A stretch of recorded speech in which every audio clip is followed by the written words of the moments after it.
How's it going, everyone? Jesse Slammerella here. I have a topic to rant about today, and it's one that's kind of seen a lot of backlash and a lot of confusion, a lot of stereotypes, and just a lot of negativity in general. And I kind of want to just, put my shovel in the sand and go, all right, this stops here. We're gonna bury this issue, and anyone who watches this, I hope you agree and share this video around so this can just be stopped. Now I'm going to talk about the origins and the music scene first before I talk about it as a culture and my personal feelings on it. So basically, this is about emos or emo kids or emo culture and stuff like that, and the hate and the stereotypes and everything that kind of falls with it. You can just easily research this on anywhere, like Wikipedia or different blog sites and stuff like that. But I'm just going to quickly run through this anyway. Now, the name or musical origin started in the mid-1980s in Washington, D.C. with the hardcore punk scene. And they kind of had this side genre called emotional hardcore, or emo-core for short. And that's kind of what happened. It was the musical scene that started this name and was just kind of a genre at first. And it eventually was blended with pop music and indie rock and stuff like that, and became more and more mainstream. And eventually bands like Jimmy Eat World and Dashboard Confessional started doing that music, and that's where a lot more people started getting into it. By the late 2000s time, the emo popularity or phase had died down a bit, though. Lots of these bands had either moved away from that music or even disbanded completely. But however, the odd few continued on and became what is now known as screamo, which is a widely huge blanketed term for a lot of different subgenres like pop or bubblegum punk. It's also been used for metalcore bands and deathcore bands, you name it. Anything where people dress this certain way and scream in their music. It's kind of just been labeled screamo, and a lot of things have just kind of been blanketed over top of it. And not only have it's received backlash from just some mainstream, people that aren't metal enthusiasts or people that listen to metal or stuff like that, but it's also been like high school kids like jocks and the preps and like any kind of like popular kid that sees like these kids listening to that music, they've been kind of thrown under the bus. And there's like this thing about this Hannah Bond chick where she was found dead in the corner. I was asking the mom or something about why she did it, and apparently she was in some sort of what she thought was some sort of emo cult on the internet, which is pretty stupid. I don't know what started that, where she believed that glamorizing and glorifying self-harm was her initiation into this group, this select little peer group that was very obscure, and I'm pretty sure only her and some of her friends were aware of it, and just people kind of latched onto that and went, oh, this is what it is. This is a bad thing. This is, a bunch of cutters and a bunch of, it just stirred up really negative connotations and stereotypes about the emo, subculture. And it's just, it shouldn't represent the entire mindset of the culture. Like, it's a very select few who actually did this kind of thing, and it just got blown way out of proportion. Now, that's kind of the end of the music part of it and where it kind of stemmed. I also want to give my thoughts on it and how I got into the emo culture about 4 or 5 years ago. I used to have a fringe. I used to, listen to the stereotypical emo music and whatnot. But being emo stems from individuals who chose to show their emotions in social situations or places, regardless of persecution or judgment. These individuals originally also chose to not succumb to society's standards and conformity of gender roles. Which, this is why you see a lot of them dressed in skinny jeans, the suspenders, and Converse, and girl t-shirts, or tight-fitting band tees, and hair with fringes in the front, or pixie cuts, or just very gender neutral, or slightly effeminate clothing when it came to guys doing this and girls doing it. They wanted a look that basically showed what they were about. And like I said, I was once emo, and so was my sister about 4 or 5 years ago. And like, all this was pretty widely understood by both of us and our peer groups, that it wasn't about self-harm, it wasn't about cutting, it was just about kind of showing the public what we're about. We don't care about gender roles. We don't care about being super duper masculine and trying to prove your masculinity, or being super duper like lipstick prissy bitch. Mrs. Popularity in high school, the Mean Girls. It wasn't about that. It was just about showing people that we cared about each other. We weren't afraid to show our emotions. We were proud to be human. We were proud to show our human side. Just, it's not weakness to show emotion. It's strength, because it takes balls and character to be able to, show that part of yourself in a social setting, or in school, or just out in your peer groups. And I don't know why it has such a negative, thing following it. I don't get it.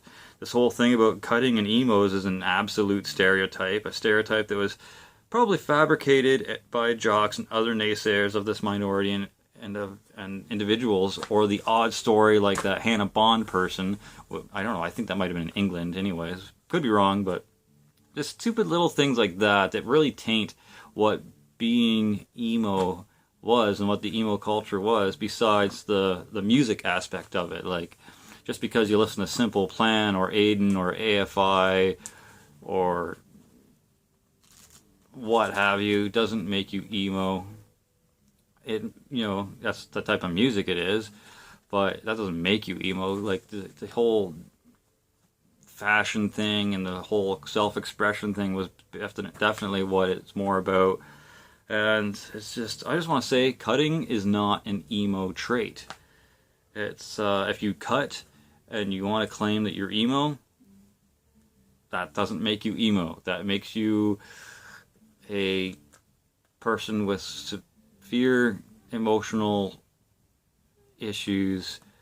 I would recommend seeking some either psychiatric help, or calling the crisis hotline, and maybe trying to figure out some of the stresses in your life that is causing you to self-harm, or to burn yourself, or cut yourself, or whatever the new thing is to do when you get really stressed out and sad and depressed about things. Just don't claim that's emo, or scene, or whatever you want to call it.